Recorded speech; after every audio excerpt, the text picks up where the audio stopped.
I can't breathe. I can't breathe.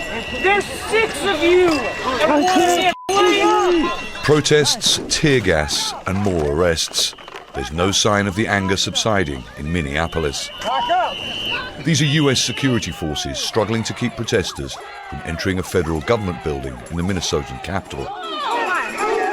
Demonstrators and both local and state leaders are demanding an end to a surge in the numbers of US immigration officers, known as ICE agents, working in the city. They are there trying to re-vet refugees who came into the country during the Biden administration. Anger has increased since a 37-year-old mother and US citizen, Renee Good, was shot dead by an ICE officer on January the 7th. A Venezuelan man was shot in the leg as he tried to avoid arrest by ICE agents earlier this week.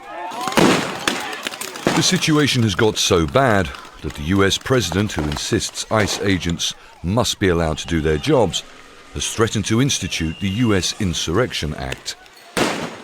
On his social media page, Truth Social, he posted, "If the corrupt politicians of Minnesota don't obey the law and stop the professional agitators and insurrectionists from attacking the patriots of ICE, who are only trying to do their job, I will institute the Insurrection Act, which many presidents have done before me, and quickly put an end to the travesty that is taking place in that once great state." The Insurrection Act is a federal law that gives the US president power to deploy the military or National Guard inside the US to quell domestic unrest. Civil rights groups have long complained it threatens basic political and human rights.